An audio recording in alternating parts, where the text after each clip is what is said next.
कहते हैं कि भारत में सबसे ज्यादा लोग टेलीविजन देखते हैं। अब टेलीविजन सच में देखते हैं या फिर और मीडियम्स भी आ गए हैं जहां पर लोग आपके जो फेवरेट शोज है उन्हें अपने टीवी के अलावा और जगहों पर देख सकते हैं। और आज मेरे साथ इस टॉपिक पर डिस्कस करने के लिए एक ऐसे शख्स है, आई थिंक मैं उनको जानता हूँ पिछले 16 साल से। एंड मुझे याद है मैंने सुधांशु का सबसे पहले इंटरव्यू किया था जब इनका बैंड ऑफ बॉयज आया था और इनकी फिल्म रिलीज हुई थी। Sudhanshu, long That is time. 22 years. Oh yes, we look the same. Yeah. So Sudhanshu, I mean पिछले 2 साल में आपने टेलीविजन में बहुत सारे उतार चढ़ाव देखे, एक नंबर वन शो में काम किया, एक अलग फेम को महसूस किया जो टेलीविजन शोज का होता है। तो टेलीविजन में इस सीरियल अनुपमा में जो इतनी हाई टीआरपी में काम करने का अनुभव कैसा था? And now you are out of it, so you are looking that show from outer perspective. तो कैसे देखते हैं टेलीविजन के नंबर वन शो में काम करना? कितना टफ होता है? क्या कुछ एडुलेशन मिलते हैं? How was that experience? There is a lot of permutations, combinations when it comes to opinion, because as an actor, if I look at it only as an actor, it has been a great ride, because I got to do something that I hadn't attempted in my career before, which is a character uh, of a man who doesn't really treat his wife very well when it comes to her wanting to be independent. But it was a very complex character, very complicated, very unpredictable. Someone who loves his family, could give his life for his family, wants to give everything to them, but doesn't want to give that freedom to his wife, and he doesn't like that idea. So it was a very good character to play for me. So I really explored it as much as I could for 4 years. बहुत मजा आया. And television, if you ask me honestly, overall, I think the television content, some people, some producers have made an attempt to evolve in terms of content, but I think overall the content evolution is not happening on television as much as one would try.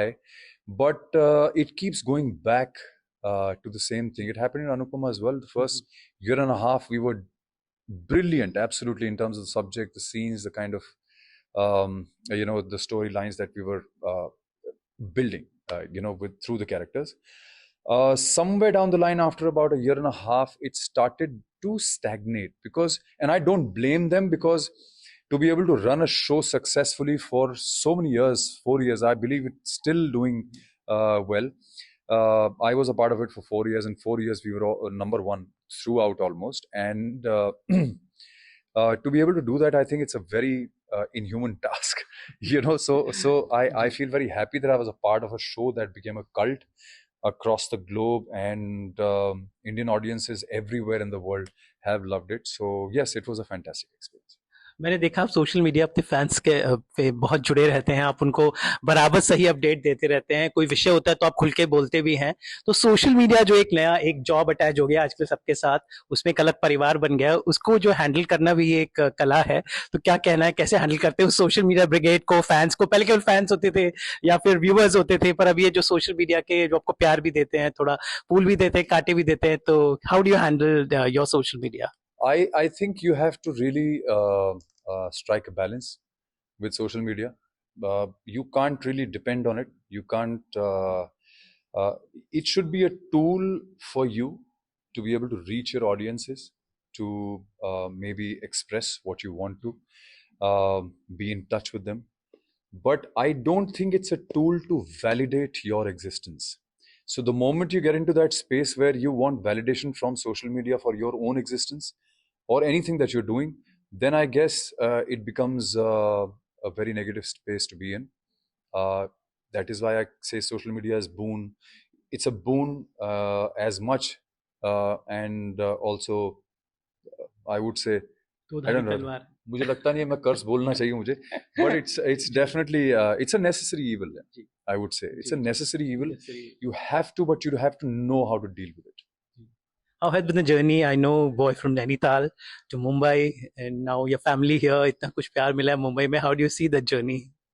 I think it has been incredible. I can't thank God enough. I think it has been very beautiful. I am what I am because of this city, because of this work that I do, because of this field that I'm in, and everything. If people say that you're a good man, you're a great personality, whatever compliments that come my way, I think everything is because of my journey that I've experienced or lived in this city. So yeah, I think it's a beautiful journey. Content India हम जिस वक्त यहाँ पर है, काफी सारे विचार विमर्श हुए, देश विदेश के लोग आज डिस्कस कर रहे थे कि क्या देखना चाहिए, क्या बनाना चाहिए। आपने क्या कुछ यहाँ से लेकर जा रहे हैं, क्या कुछ देखा समझा आपने? मुझे ऐसा लगता है कि as a producer, because I am also I been very actively working on scripts to be to be a producer of some great content. So I've got an OTT script. I have 2-3 film scripts which I've been working on for many years.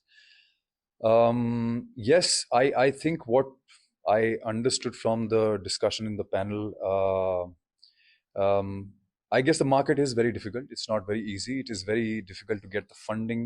And every broadcaster today is also looking at an association with another. Nobody individually is willing to take the risk.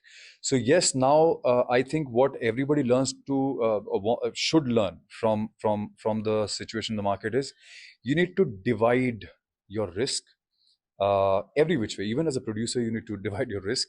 Broadcasters are doing that, and that's the only way to reduce your risk and maybe able to explore more revenue generating avenues for you to be able to make revenue. So it has to be done very intelligently. You cannot be dependent on just one single format or the way to do it.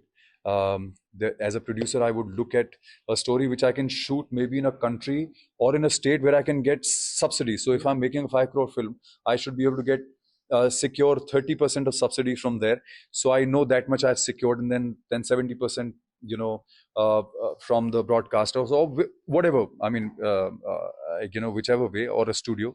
So it's you have to take risk in the end, but it has to be calculated really well.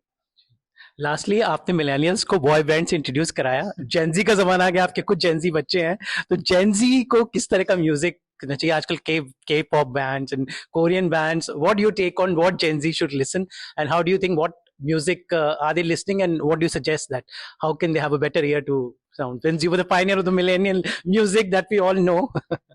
I think Gen Z should listen to the music of Bandu Boys, because we are coming back. And I feel that what we are making now and what we are working on, quite a few things actually. Bandu Boys is going to be probably bigger than it ever was earlier. So fingers crossed, we are working on some great music. And I think we're also keeping in mind the likes and dislikes of the Gen Z. And the best example for us was we performed at the Geo World Drive recently to a packed house, and the audiences were going completely crazy listening to our songs.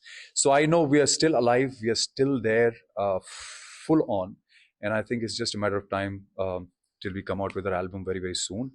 And one very beautiful song we've made with Asha Bhosle ji, which we are going to launch very soon. So all the best, Sudhanshu. Always rock television, film, OTT, bands. So I think way more to come. Thank you so much. It's such a pleasure to talk to you. Thank you. Thank you. Absolutely.